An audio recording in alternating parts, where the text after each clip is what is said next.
Hi, welcome back to the Frankenstein Read Aloud.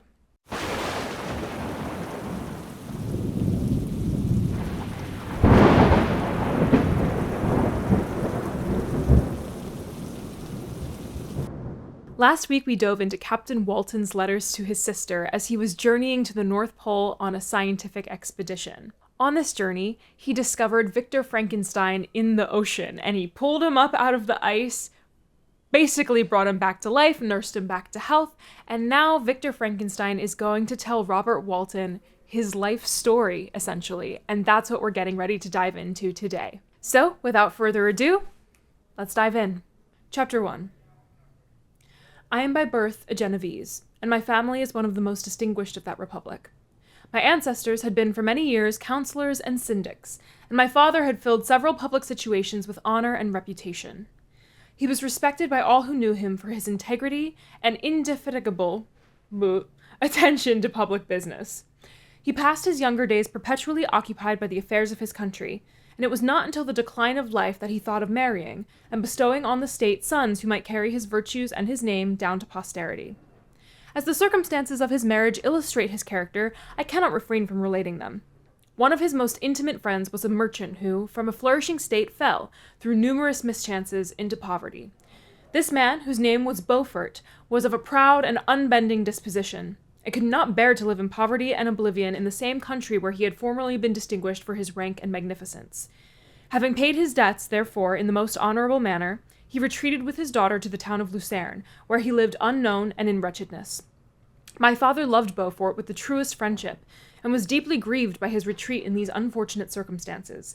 He grieved also for the loss of his society, and resolved to seek him out and endeavor to persuade him to begin the world again through his credit and assistance. Beaufort had taken effectual measures to conceal himself, and it was 10 months before my father discovered his abode. Overjoyed at this discovery, he hastened to the house, which was situated in a mean street near the Rus. But when he entered, misery and despair alone welcomed him. Beaufort had saved but a very small sum of money from the wreck of his fortunes, but it was sufficient to provide him with sustenance for some months, and in the meantime he hoped to procure some respectable employment in a merchant's house. The interval was consequently spent in inaction. His grief only became more deep and rankling when he had leisure for reflection, and at length it took so fast hold of his mind that at the end of 3 months he lay on a bed of sickness, incapable of any exertion. His daughter attended him with the greatest tenderness, but she saw with despair that their little fund was rapidly decreasing, and that there was no other prospect of support. But Caroline Beaufort possessed a mind of an uncommon mold, and her courage rose to support her in her adversity. She procured plain work, she plaited straw, and by various means contrived to earn a pittance scarcely sufficient to support life. Several months passed in this manner. Her father grew worse. Her time was more entirely occupied in attending him. Her means of subsistence decreased, and in the 10th month her father died in her arms, leaving her an orphan and a beggar. This last blow overcame her, and she knelt by Beaufort's coffin, weeping bitterly when my father entered the chamber. He came like a protecting spirit to the poor girl, who committed herself to his care, and after the interment of his friend he conducted her to Geneva, and placed her under the protection of a relation. 2 years after this event, Caroline became his wife. When my father became a husband and a parent, he found his time so occupied by the duties of his new situation that he relinquished many of his public employments and devoted himself to the education of his children. Of these I was the eldest, and the destined successor to all his labors and utility. No creature could have more tender parents than mine. My improvement and health were their constant care, especially as I remained for several years their only child. But before I continue my narrative, I must record an incident which took place when I was 4 years of age. My father had a sister, whom he tenderly loved, and who had married early in life an Italian gentleman. Soon after her marriage, she had accompanied her husband into his native country, and for some years my father had very little communication with her. About the time I mentioned she died, and a few months afterwards he received a letter from her husband, acquainting him with his intention of marrying an Italian lady, and requesting my father to take charge of the infant Elizabeth, the only child of his deceased sister. "It is my wish," he said, "that you should consider her as your own daughter, and educate her thus. Her mother's fortune is secured to her, the documents of which I will commit to your keeping. Reflect upon this proposition, and decide whether you would prefer educating your niece yourself, or her being brought up by a stepmother." My father did not hesitate, and immediately went to Italy that he might accompany the little Elizabeth to her future home. I have often heard my mother say that she was at the time the most beautiful child she had ever seen, and showed signs even then of a gentle and affectionate disposition. These indications, and a desire to bind as closely as possible the ties of domestic love, determined my mother to consider Elizabeth as my future wife, a design which she never found reason to repent. From this time, Elizabeth Lavenza became my playfellow, and, as we grew older, my friend. She was docile and good-tempered, yet gay and playful as a summer insect. Although she was lively and animated, her feelings were strong and deep, and her disposition uncommonly affectionate. No one could better enjoy liberty, yet no one could submit with more grace than she did to constraint and caprice.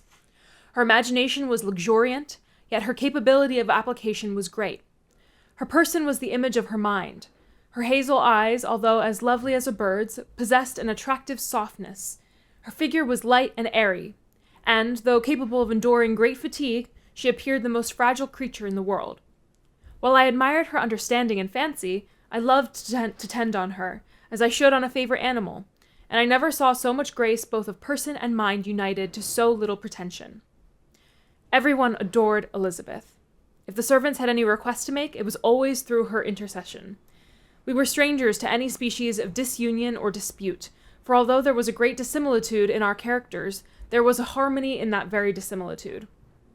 I was more calm and philosophical than my companion, yet my temper was not so yielding. My application was of longer endurance, but it was not so severe whilst it endured. I delighted in investigating the facts relative to the actual world. She busied herself in following the aerial creations of the poets. The world to me was a secret which I desired to discover. To her it was a vacancy, which she sought to people with imaginations of her own. My brothers were considerably younger than myself, but I had a friend in one of my schoolfellows who compensated for this deficiency. Henry Clerval was the son of a merchant of Geneva, an intimate friend of my father. He was a boy of singular talent and fancy. I remember when he was 9 years old he wrote a fairy tale, which was the delight and amazement of all his companions. His favorite study consisted in books of chivalry and romance, and when very young I can remember that we used to act plays composed by him out of these favorite books, the principal characters of which were Orlando, Robin Hood, Amadis, and St. George. No youth could have passed more happily than mine. My parents were indulgent, and my companions amiable. Our studies were never forced, and by some means we always had an end placed in view, which excited us to ardor in the prosecution of them. It was by this method, and not by emulation, that we were urged to application. Elizabeth was not incited to apply herself to drawing, that her companions might not outstrip her, but through the desire of pleasing her aunt by the representation of some favorite scene done by her own hand. We learned Latin and English, that we might read the writings in those languages, and so far from study being made odious to us through punishment, we loved application, and our amusements would have been the labors of other children. Perhaps we did not read so many books, or learn languages so quickly as those who are disciplined according to the ordinary methods, but what we learned was impressed the more deeply on our memories. In this description of our domestic circle, I include Henry Clerval, for he was constantly with us. He went to school with me, and generally passed the afternoon at our house. For being an only child, and destitute of companions at home, his father was well pleased that he should find associates at our house, and we were never completely happy when Clerval was absent. I feel pleasure in dwelling on the recollections of childhood, before misfortune had tainted my mind, and changed its bright visions of extensive usefulness into gloomy and narrow reflections upon self. But, in drawing the picture of my early days, I must not omit to record those events which led, by insensible steps, to my after-tale of misery. For when I would account to myself for the birth of that passion which afterwards ruled my destiny, I find it arise like a mountain river from ignoble and almost forgotten sources. But, swelling as it proceeded, it became the torrent which, in its course, has swept away all my hopes and joys. Natural philosophy is the genius that has regulated my fate. I desire, therefore, in this narration, to state those facts which led to my predilection for that science. When I was 13 years of age, we all went on a party of pleasure to the baths near Thonon. The inclemency of the weather obliged us to remain a day confined to the inn. In this house I chanced to find a volume of the works of Cornelius Agrippa. I opened it with apathy. The theory which he attempts to demonstrate, and the wonderful facts which he relates, soon changed this feeling into enthusiasm. A new light seemed to draw upon my mind, and, bounding with joy, I communicated my discovery to my father. I cannot help remarking here the many opportunities instructors possess of directing the attention of their pupils to useful knowledge, which they utterly neglect. My father looked carelessly at the title page of my book and said, "Ah, Cornelius Agrippa, my dear Victor, do not waste your time upon this. It is sad trash." If, instead of this remark, my father had taken the pains to explain to me that the principles of Agrippa had been entirely exploded, and that a modern system of science had been introduced which possessed much greater powers than the ancient, because the powers of the latter were chimerical, while those of the former were real and practical, under such circumstances, I should certainly have thrown Agrippa aside, and, with my imagination warmed as it was, should probably have applied myself to the more rational theory of chemistry, which had resulted from modern discoveries. It is even possible that the train of my ideas would never have received the fatal impulse that led to my ruin. But the cursory glance my father had taken of my volume by no means assured me that he was acquainted with its contents, and I continued to read with the greatest avidity. When I returned home, my first care was to procure the whole works of this author, and afterwards of Paracelsus, not sure, and Albertus Magnus. I read and studied the wild fancies of these writers with delight. They appeared to me treasures known to few besides myself, and although I often wished to communicate these secret stories of knowledge to my father, yet his indefinite censure of my favorite Agrippa always withheld me. I disclosed my discoveries to Elizabeth, therefore, under a promise of strict secrecy, but she did not interest herself in the subject, and I was left by her to pursue my studies alone.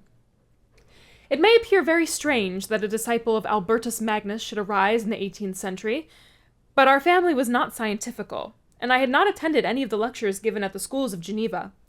My dreams were therefore undisturbed by reality, and I entered with the greatest diligence into the search of the philosopher's stone and the elixir of life. But the latter obtained my most undivided attention. Wealth was an inferior object, but what glory would attend the discovery if I could banish disease from the human frame and render man invulnerable to any but a violent death. Nor were these my only visions. The raising of ghosts or devils was a promise liberally accorded by my favorite authors, the fulfillment of which I most eagerly sought, and if my incantations were always unsuccessful, I attributed the failure rather to my own inexperience and mistake than to a want of skill or fidelity in my instructors. The natural phenomena that take place every day before our eyes did not escape my examinations.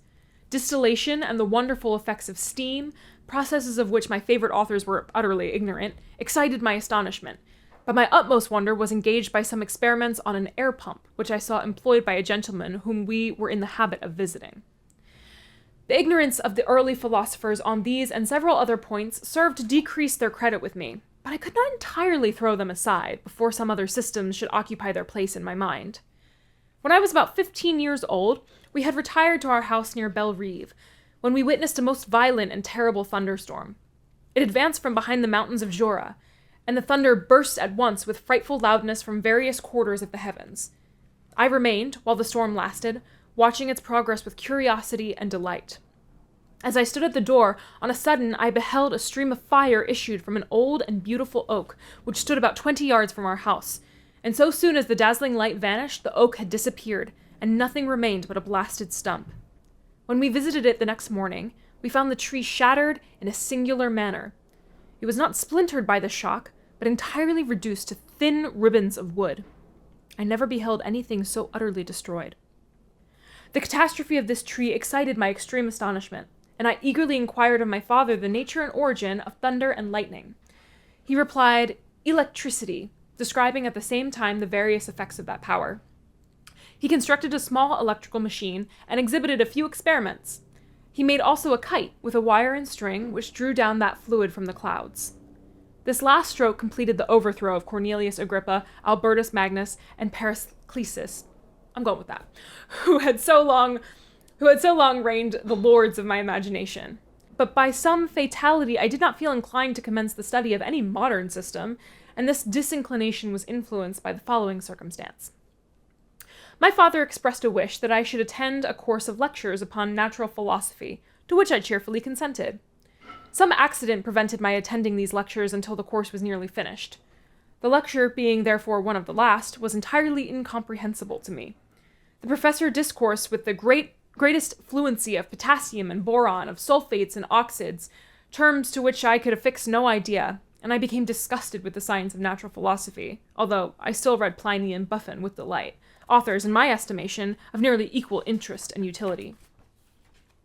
My occupations at this age were principally the mathematics, and most of the branches of study appertaining to that science. I was busily employed in learning languages. Latin was already familiar to me, and I began to read some of the easiest Greek authors without the help of a lexicon. I also perfectly understood English and German.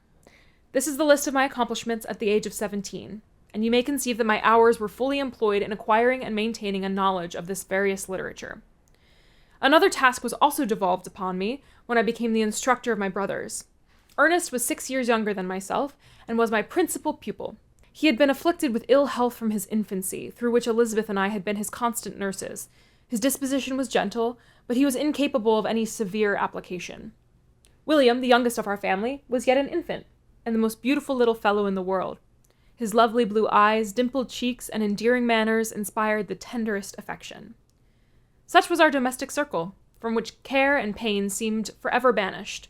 My father directed our studies, and my mother partook of our enjoyments. Neither of us possessed the slightest preeminence over the other. The voice of command was never heard amongst us, but mutual affection engaged us all to comply with and obey the slightest desire of each other. Chapter 2. When I had attained the age of 17, my parents resolved that I should become a student at the University of Ingolstadt. I had hitherto attended the schools of Geneva, but my father thought it necessary, for the completion of my education, that I should be made acquainted with other customs than those of my native country. My departure was therefore fixed at an early date, but before the day resolved upon could arrive, the first misfortune of my life occurred, an omen, as it were, of my future misery. Elizabeth had caught the scarlet fever, but her illness was not severe, and she quickly recovered. During her confinement, many arguments had been urged to persuade my mother to refrain from attending upon her. She had, at first, yielded to our entreaties, but when she heard that her favorite was recovering, she could no longer debar herself from her society, and entered her chamber long before the danger of infection was past. The consequences of this imprudence were fatal. On the 3rd day my mother sickened. Her fever was very malignant, and the looks of her attendants prognosticated the worst event. On her deathbed, the fortitude and benignity of this admirable woman did not desert her. She joined the hands of Elizabeth and myself. "My children," she said, "my firmest hopes of future happiness were placed on the prospect of your union. This expectation will now be the consolation of your father. Elizabeth, my love, you must supply my place to your younger cousins. Alas, I regret that I am taken from you, and, happy and beloved as I have been, is it not hard to quit you all? But these are not thoughts befitting me. I will endeavor to resign myself cheerfully to death, and will indulge a hope of meeting you in another world." She died calmly, and her countenance expressed affection even in death. I need not describe the feelings of those whose dearest ties are rent by that most irreparable evil, the void that presents itself to the soul, and the despair that is exhibited on the countenance.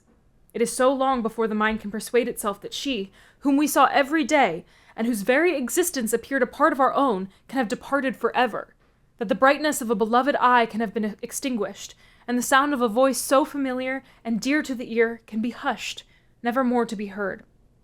These are the reflections of the first days, but when the lapse of time proves the reality of the evil, then the actual bitterness of grief commences.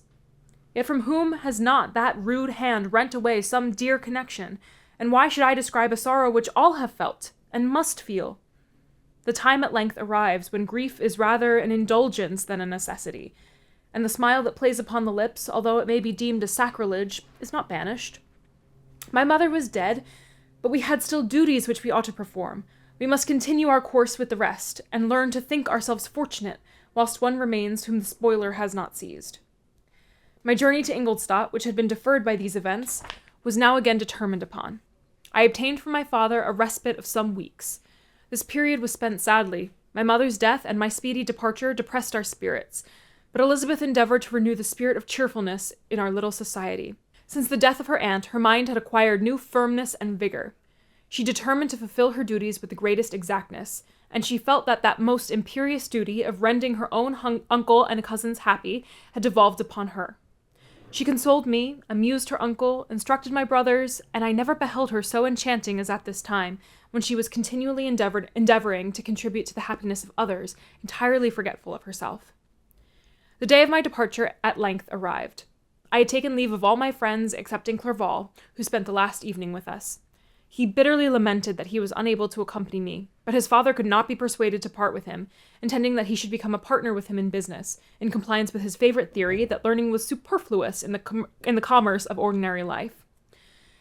Henry had a refined mind. He had no desire to be idle, and was well pleased to become his father's partner, but he believed that a man might be a very good trader, and yet possessed a cultivated understanding. We sat late, listening to his complaints, and making many little arrangements for the future. The next morning, I departed. Tears gushed from the eyes of Elizabeth. They proceeded partly from sorrow at my departure, and partly because she reflected that the same journey was to have taken place 3 months before, when a mother's blessing would have accompanied me.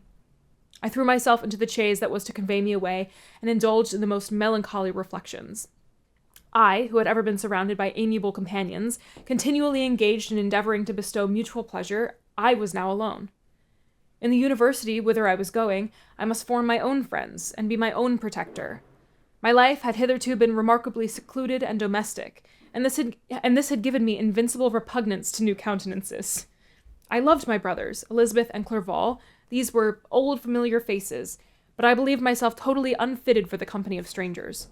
Such were my reflections as I commenced my journey, but as I proceeded, my spirits and hopes rose. I ardently desired the acquisition of knowledge.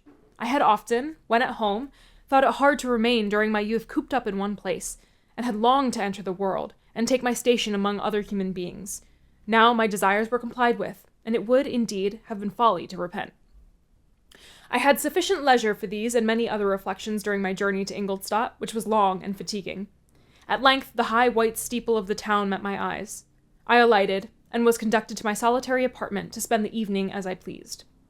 The next morning I delivered my letters of introduction, and paid a visit to some of the principal professors, and among others to M. Krempe, a professor of natural philosophy. He received me with politeness, and asked me several questions concerning my progress in the different branches of science appertaining to natural philosophy. I mentioned, it is true, with fear and trembling, the only authors I had ever read upon those subjects. The professor stared. "Have you," he said, "really spent your time in studying such nonsense?" I replied in the affirmative. "Every minute," continued M. Krempe with warmth, "every instant that you have wasted on those books is utterly and entirely lost. You have burdened your memory with exploded systems and useless names. Good God, in what desert land have you lived where no one was kind enough to inform you that these fancies, which you have so greedily imbibed, are 1,000 years old, and as musty as they are ancient? I little expected in this enlightened and scientific age to find a disciple of Albertus Magnus and Paracelsus. I'll get that one day. My dear sir, you must begin your studies entirely anew." So saying, he stepped aside, and wrote down a list of several books treating of natural philosophy, which he desired me to procure, and dismissed me, after mentioning that in the beginning of the following week he intended to commence a course of lectures upon natural philosophy in its general relations, and that M. Waldman, a fellow professor, would lecture upon chemistry the alternate days that he missed. I returned home not disappointed, for I had long considered those authors useless whom the professor had so strongly reprobated, but I did not feel much inclined to study the books which I procured at his recommendation. M. Krempe was a little, squat man with a gruff voice and repulsive countenance. The teacher, therefore, did not prepossess me in favor of his doctrine. Besides, I had a contempt for the uses of modern natural philosophy. It was very different when the masters of the science sought immortality and power. Such views, although futile, were grand. But now the scene had changed. The ambition of the inquirer seemed to limit itself to the annihilation of those visions on which my interest in science was chiefly founded. I was required to exchange chimeras of boundless grandeur for realities of little worth. Such were my reflections during the first 2 or 3 days spent almost in solitude. But as the ensuing week commenced, I thought of the information which M. Krempe had given me concerning the lectures, and although I could not consent to go and hear that little conceited fellow deliver sentences out of a pulpit, I recollected what he had said of M. Waldman, whom I had never seen, as he had hitherto been out of town. Partly from curiosity, and partly from idleness, I went into the lecturing room, which M. Waldman entered shortly after. This professor was very unlike his colleague. He appeared about 50 years of age, but with an aspect expressive of the greatest benevolence. A few grey hairs covered his temples, but those at the back of his head were nearly black. His person was short, but remarkably erect, and his voice the sweetest I had ever heard. He began his lecture by a recapitulation of the history of chemistry and the various improvements made by different men of learning, pronouncing with fervor the names of the most distinguished discoverers. He then took a cursory view of the present state of the science, and explained many of its elementary terms. After having made a few preparatory experiments, he concluded with a panegyric upon modern chemistry, the terms of which I shall never forget. The ancient teachers of the science, said he, promised impossibilities and performed nothing. The modern masters promise very little. They know that metals cannot be transmuted, and that the elixir of life is a chimera. But these philosophers, whose hands seem only made to dabble in dirt and their eyes to pore over the microscope or crucible, have indeed performed miracles. They penetrate into the recesses of nature and show how she works in her hiding places. They ascend into the heavens. They have discovered how the blood circulates and the nature of the air we breathe. They have acquired new and almost unlimited powers. They can command the thunders of heaven, mimic the earthquake, and even mock the invisible world with its own shadows. I departed highly pleased with the professor and his lecture, and paid him a visit the same evening. His manners in private were even more mild and attractive than in public, for there was a certain dignity to his mien during his lecture, which in his own house was replaced by the greatest affability and kindness. He heard with attention my little narration concerning my studies, and smiled at the names of Cornelius Agrippa and Paracelsus, but without the contempt that M. Krempe had exhibited. He said that these were men whose indefatigable zeal modern philosophers were indebted for the most of the foundations of their knowledge. They had left to us, as an easier task, to give new names and arrange in connected classifications the facts which they had in a greater degree been the instruments of bringing to light. The labors of men of genius, however erroneously directed, scarcely ever fail in ultimately turning to the solid advantage of mankind. I listened to his statement, which was delivered without any presumption or affectation, and then added that his lecture had removed my prejudices against modern chemists, and I, at the same time, requested his advice concerning the books I ought to procure. I am happy, said M. Waldman, to have gained a disciple, and if your application equals your ability, I have no doubt of your success. Chemistry is that branch of natural philosophy in which the greatest improvements have been and may be made. It is on that account that I have made it my peculiar study, but at the same time I have not neglected the other branches of science. A man would make but a very sorry chemist if he attended to that department of human knowledge alone. If your wish is to become really a man of science, and not merely a petty experimentalist, I should advise you to apply to every branch of natural philosophy, including mathematics. He then took me into his laboratory, and explained to me the uses of his various machines, instructing me as to what I ought to procure, and promising me the use of his own when I should have advanced far enough in the science not to derange their mechanism. He also gave me the list of books which I had requested, and I took my leave. Thus ended a day memorable to me. It decided my future destiny. Chapter 3.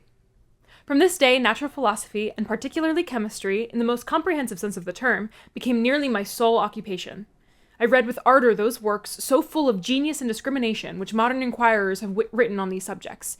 I attended the lectures, and cultivated the acquaintance of the men of science at the university, and I found even in M. Krempe a great deal of sound sense and real information, combined, it is true, with repulsive physiognomy and manners, but not on that account the less valuable.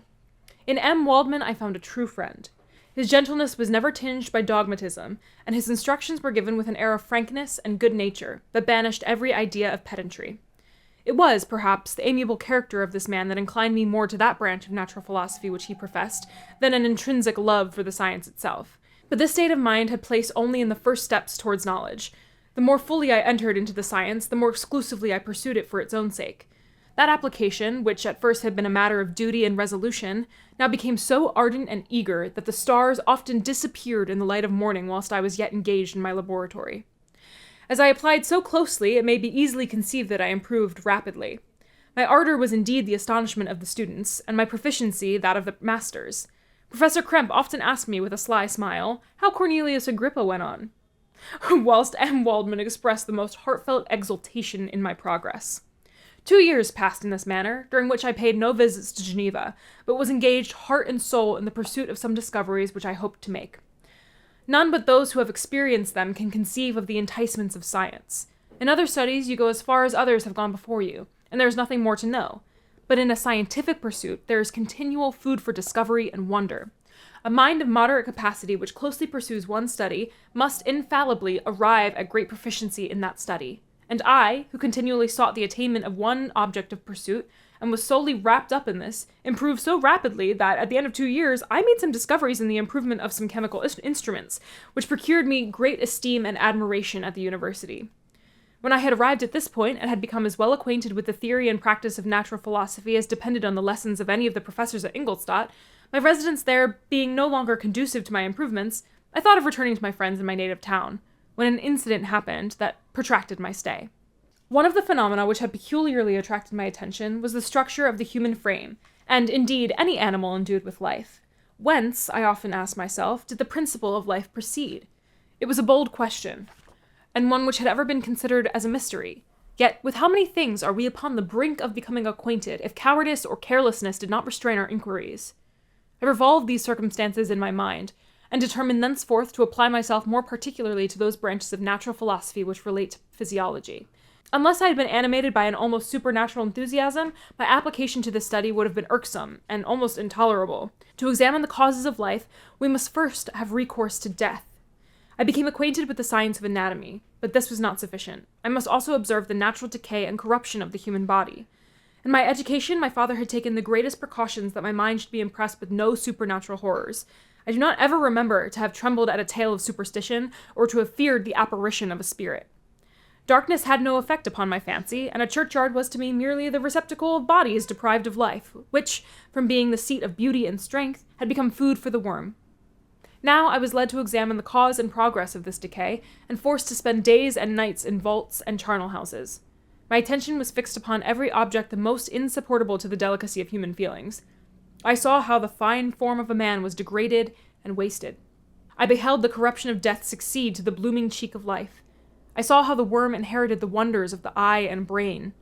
I paused, examining and analyzing all the minutiae of causation, as exemplified in the change from life to death and death to life, until from the midst of this darkness a sudden light broke in upon me, a light so brilliant and wondrous, yet so simple, that while I became dizzy with the immensity of the prospect which it illustrated, I was surprised that among so many men of genius, who had directed their inquiries towards the same science, that I alone should be reserved to discover so astonishing a secret. Remember, I am not recording the vision of a madman. The sun does not more certainly shine in the heavens than that which I now affirm is true. Some miracle might have produced it, yet the stages of the discovery were distinct and probable. After days and nights of incredible labor and fatigue, I succeeded in discovering the cause of generation and life. Nay, more, I became myself capable of bestowing animation upon lifeless matter. The astonishment which I had first experienced on this discovery soon gave place to delight and rapture.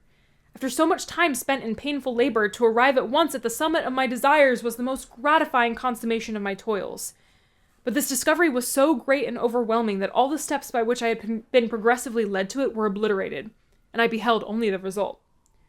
What had been the study and desire of the wisest men since the creation of the world was now within my grasp. Not that, like a magic scene, it all opened upon me at once. The information I had obtained was of a nature rather to direct my endeavors so soon as I should point them toward the object of my search, than to exhibit that object already accomplished. I was like the Arabian who had been buried with the dead, and found a passage to life aided only by one glimmering and seemingly ineffectual light. I see by your eagerness, and the wonder and hope which your eyes express, my friend, that you expect to be informed of the secret with which I am acquainted. That cannot be. Listen patiently until the end of my story, and you will easily perceive why I am reserved upon that subject. I will not lead you on, unguarded and ardent as I then was, to your destruction and infallible misery. Learn from me, if not by my precepts, at least by my example, how dangerous is the acquirement of knowledge, and how much happier that man is who believes his native town to be the world, than he who aspires to become greater than his nature will allow. When I found so astonishing a power placed within my hands, I hesitated a long time concerning the manner in which I should employ it. Although I possessed the capacity of bestowing animation, yet to prepare a frame for the reception of it, with all its intricacies of fibers, muscles, and veins, still remained a work of inconceivable difficulty and labor. I doubted at first whether I should attempt the creation of a being like myself, or one of simpler organization. But my imagination was too much exalted by my first success to permit me to doubt my ability to give life to an animal as complex and wonderful as man. The materials at present within my command hardly appeared adequate to so arduous an undertaking, but I doubted not that I should ultimately succeed. I prepared myself for a multitude of reverses. My operations might be incessantly baffled, and at last my work would be imperfect. Yet when I considered the improvement which every day takes place in science and mechanics, I was encouraged to hope my present attempts would at least lay the foundations of future success. Nor could I consider the magnitude and complexity of my plan as any argument of its impracticability. It was with these feelings that I began the creation of a human being. As the minuteness of the parts formed a great hindrance to my speed, I resolved, contrary to my first intention, to make the being of a gigantic stature, that is to say about 8 feet in height, and proportionably large. After having formed this determination, and having spent some months in successfully collecting and arranging my materials, I began. No one can conceive the variety of feelings which bore me onwards like a hurricane in the first enthusiasm of success. Life and death appeared to me ideal bounds, which I should first break through and pour a torrent of light into our dark world. A new species would bless me as its creator and source. Many happy and excellent natures would owe their being to me. No father could claim the gratitude of his child so completely as I should deserve theirs. Pursuing these reflections, I thought that if I could bestow animation upon lifeless matter, I might in process of time, although I now find it impossible, renew life where death had apparently devoted the body to corruption. These thoughts supported my spirits while I pursued my undertaking with unremitting ardor. My cheek had grown pale with study, and my person had become emaciated with confinement. Sometimes on the very brink of certainty, I failed. Yet still I clung to the hope which the next day or the next hour might realize. One secret which I alone possessed was the hope to which I had dedicated myself, and the moon gazed on in midnight labors, while with unrelaxed and breathless eagerness, I pursued nature to her hiding places. Who shall conceive the horrors of my secret toil, as I dabbled among the unhallowed damps of the grave, or tortured the living animal to animate the lifeless clay? My limbs now tremble, and my eyes swim with the remembrance. But then a resistless and almost frantic impulse urged me forward. I seemed to have lost all soul or sensation but for this one pursuit. It was indeed but a passing trance that only made me feel with renewed acuteness so soon as, the unnatural stimulus ceasing to operate, I had returned to my old habits. I collected bones from charnel houses, and disturbed with profane fingers the tremendous secrets of the human frame. In a solitary chamber, or rather cell, at the top of the house, and separated from all other apartments by a gallery and staircase, I kept my workshop of filthy creation. My eyeballs were starting from their sockets in attending to the details of my employment. The dissecting room and the slaughterhouse furnished many of my materials, and often did my human nature turn with loathing from my occupation, whilst, still urged on by an eagerness which perpetually increased, I brought my work near to a conclusion. The summer months passed while I was thus engaged, heart and soul in one pursuit. It was a most beautiful season.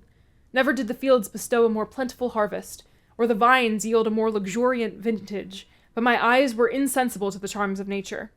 And the same feelings which made me neglect the scenes around me caused me also to forget those friends who were so many miles absent, and whom I had not seen for so long a time.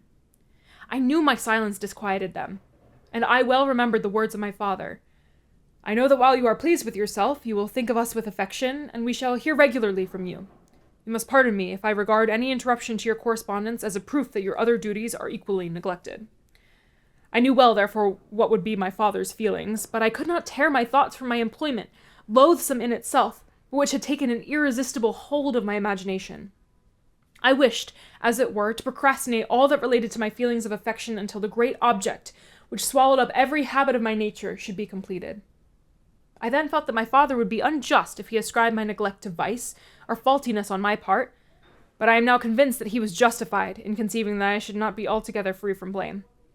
A human being in perfection ought always to preserve a calm and peaceful mind, and never allow a passion or a transitory desire to disturb his tranquillity. I do not think that the pursuit of knowledge is an exception to this rule. If the study to which you apply yourself has a tendency to weaken your affections, or to destroy your taste for those simple pleasures in which no alloy can possibly mix, then that study is certainly unlawful, that is to say, not befitting the human mind. If this rule were always observed, if no man allowed any pursuit whatsoever to interfere with the tranquility of his domestic affections, Greece had not been enslaved. Caesar would have spared his country. America would have been discovered more gradually, and the empires of Mexico and Peru had not been destroyed. But I forget that I am moralizing in the most interesting part of my tale, and your looks remind me to proceed. My father made no reproach in his letters, and took only notice of my silence by inquiring into my occupations more particularly than before.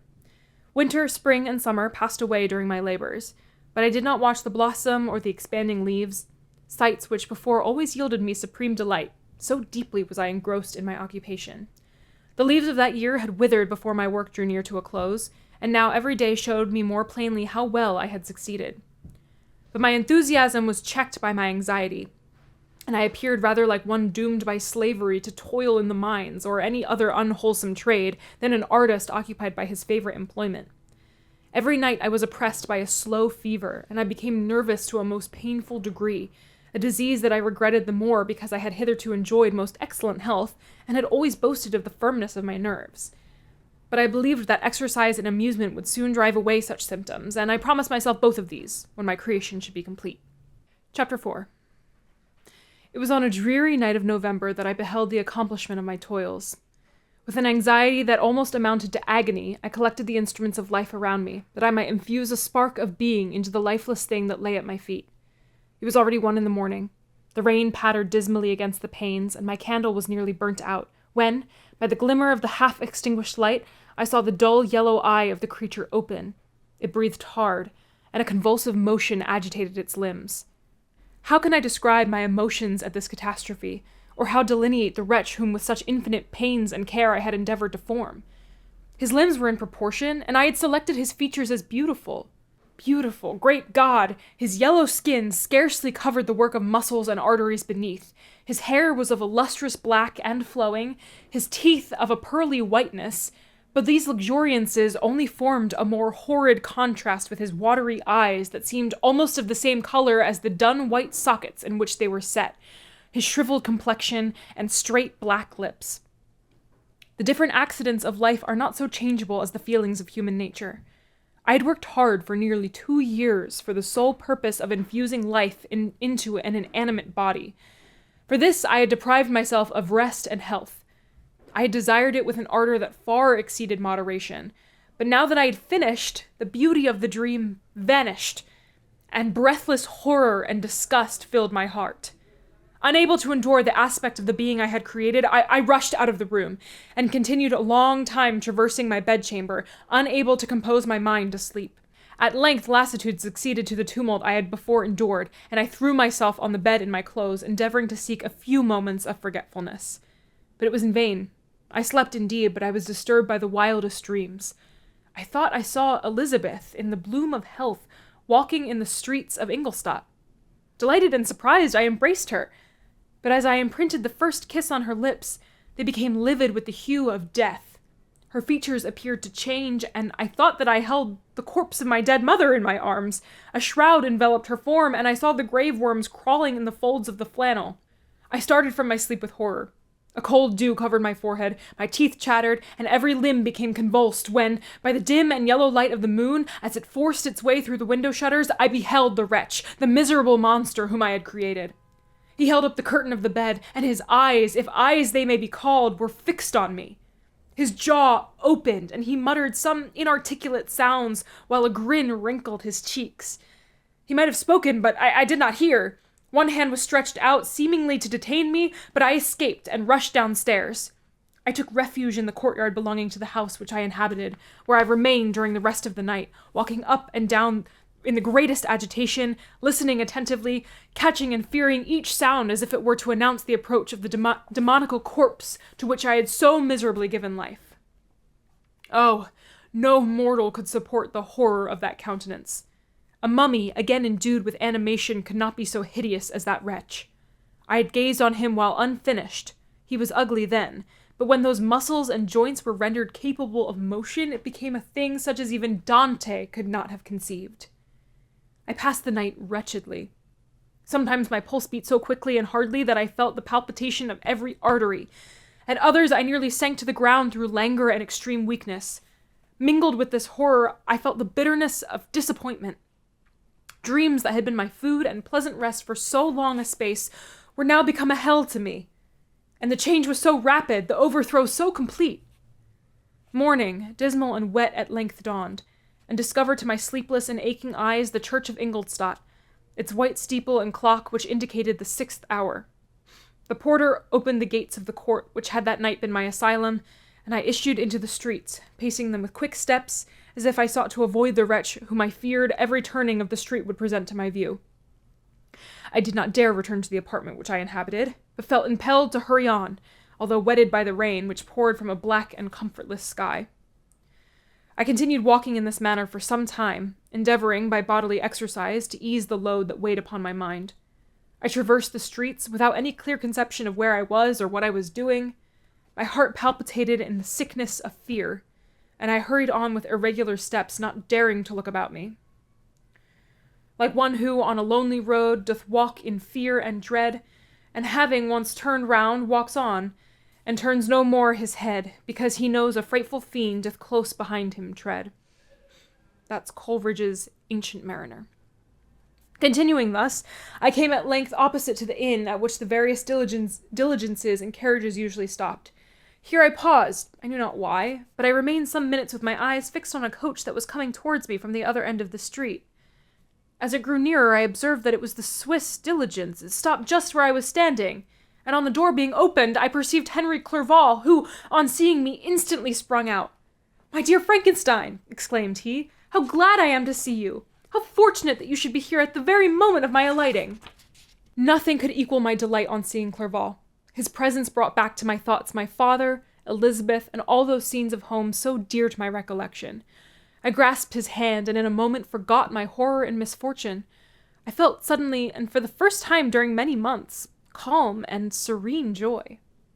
I welcomed my friend, therefore, in the most cordial manner, and we walked towards my college.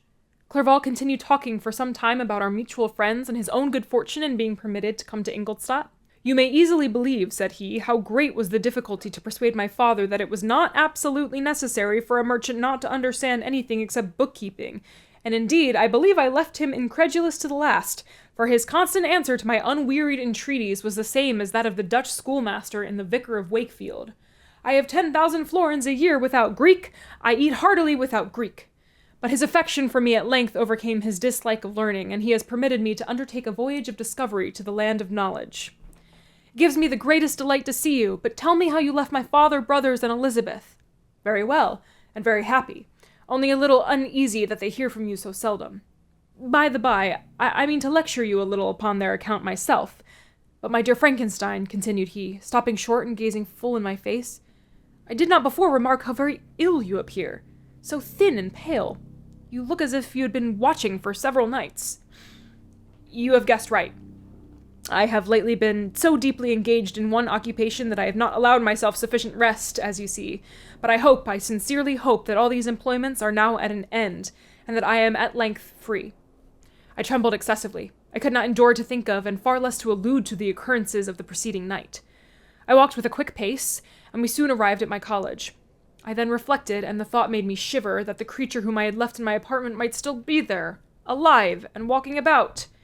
I dreaded to behold this monster, but I feared still more that Henry should see him.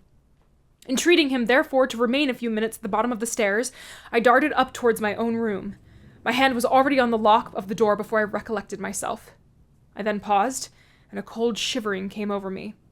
I threw the door forcibly open, as children are accustomed to do when they expect a spectre to stand in waiting for them on the other side, but nothing appeared. I stepped fearfully in. The apartment was empty, and my bedroom was also freed from its hideous guest. I could hardly believe that so great a good fortune could have befallen me, but when I became assured that my enemy had indeed fled, I clapped my hands for joy, and ran down to Clerval. We ascended into my room, and the servant presently brought breakfast, but I was unable to contain myself. It was not only joy that possessed me, I felt my flesh tingle with excessive sensitiveness, and my pulse beat rapidly.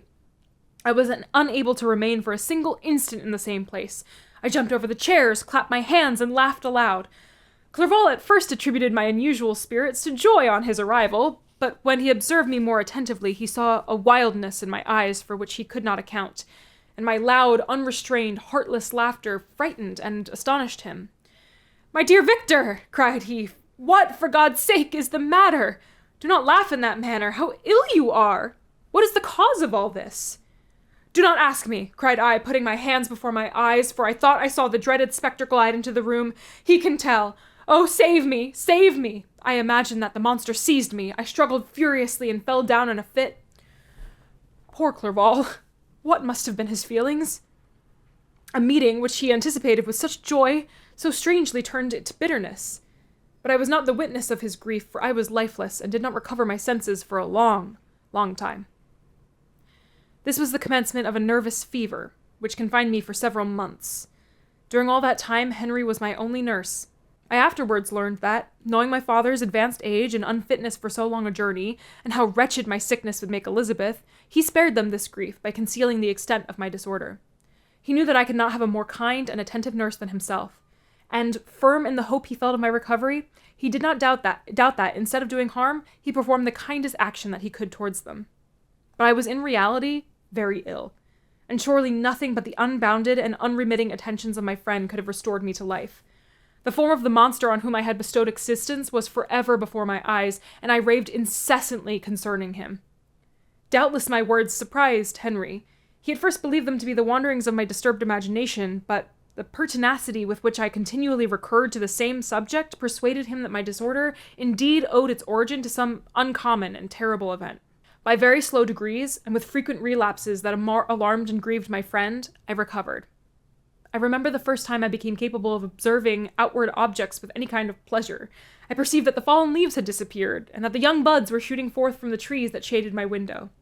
It was a divine spring, and the season contributed greatly to my convalescence. I felt also sentiments of joy and affection revive in my bosom. My gloom disappeared, and in a short time I became as cheerful as before I was attacked by the fatal passion. "Dearest Clerval," exclaimed I, "how kind, how very good you are to me! This whole winter, instead of being spent in study as you promised yourself, has been consumed in my sick room. How shall I ever repay you? I feel the greatest remorse for the disappointment of which I have been the occasion, but you will forgive me. You will repay me entirely if you do not discompose yourself, but get well as fast as you can. And since you appear in such good spirits, I may speak to you on one subject, may I not?" I trembled. One subject? What could it be? Could he allude to the object on whom I dared not even think? "Compose yourself," said Clerval, who observed my change of color. "I will not mention it if it agitates you, but your father and cousin would be very happy if they received a letter from you in your own handwriting. They hardly know how ill you have been, and are uneasy at your long silence." "Is that all? My dear Henry, how could you suppose that my first thought would not fly towards those dear, dear friends whom I love, and who are so deserving of my love? If this is your present temper, my friend, you will perhaps be glad to see a letter that has been lying here some days for you. It is from your cousin, I believe." And that is the end of today's read aloud section. I also want to give a quick explanation / apology / disclaimer, I guess. I look up most of the things that I don't know how to pronounce before I read aloud, and yet there's something about it that once I get to it within the text, just goes out of my brain. My tongue just won't work. Indefatigable? Couldn't say that. Sorry. It's Paracelsus? Sorry about that. But, it will happen again, potentially. In this section, chapters 1 through 4 in Volume 1, we learn about Victor's happy childhood. He has 2 young brothers, a cousin, Elizabeth, and a close friend, Henry Clerval. His parents are generous and affable, and his education delights him despite its informality. He details his obsession with natural philosophy, especially ancient philosophers, never knowing how their theories and work has been disproven and found lacking. At age 17, he goes off to university in Ingolstadt and studies chemistry, mathematics, and natural sciences. Then, he turns also towards anatomy and discovers the secret of bestowing life. He then feverishly works towards his goal of creating a man. He is successful, but as soon as his creature comes to life, his passion turns to horror and he flees his laboratory. The creature follows him to his room and he flees again to the courtyard. The next day, while pacing the streets, Henry Clerval arrives. Victor becomes unwell for months, and Henry tends to his sickbed. We end with Clerval giving him a letter from Elizabeth, which is where we will pick back up next week. I love Mary Shelley's descriptions of the feverish obsession with which Victor works. The macabre descriptions of Frankenstein learning about anatomy, death, decay. It's also gross and dark, and the language is so rich. Take a second to just close your eyes and think about spending nights in graveyards and charnel houses. What the stench would be like. The air, the thickness of the air. If every moment of every day was about watching decay, analyzing the mechanisms of life and death and how our bodies work, and seeing all that death in front of you.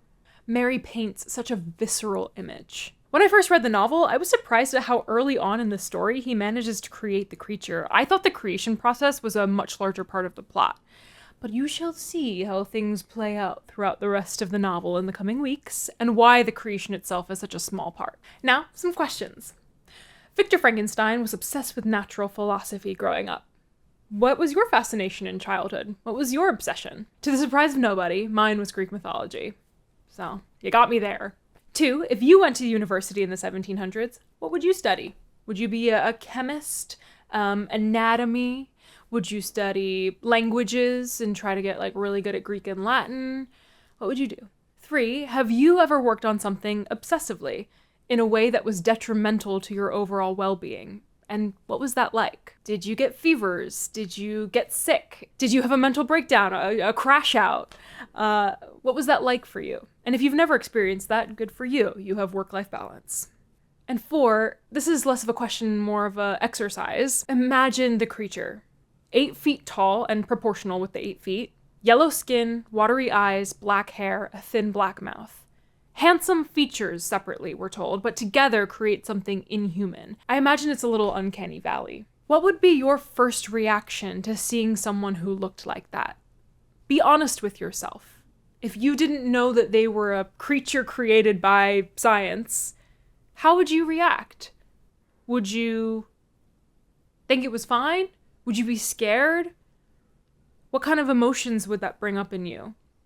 And now, how would you feel if you created that? If you created this creature? I want to, early on in this novel, put ourselves in Frankenstein's shoes. The terror, the horror, the obsession, the fevered impulse of creation. What is that like? What does that do to somebody's mind, their body, their morality? What is that? Can we find that inside ourselves? And if we can find it there, do we meet it with compassion or judgment? I think that Mary Shelley creates a lot of ethical questions for scientists, for artists, for creators, for everybody, really. And I want us to start thinking about this not only intellectually, but viscerally and emotionally as well, and physically, you know? What do emotions and actions do to our body? And how does that inform how we interact with the world and make our moral choices? So, next week, join me for the next little section, which I think we're gonna finish up the first volume in the next little section. So, tune in next week to find out what Elizabeth says in her letter and how this all plays out. Thank you for watching. Like, subscribe, you know, the whole vibe.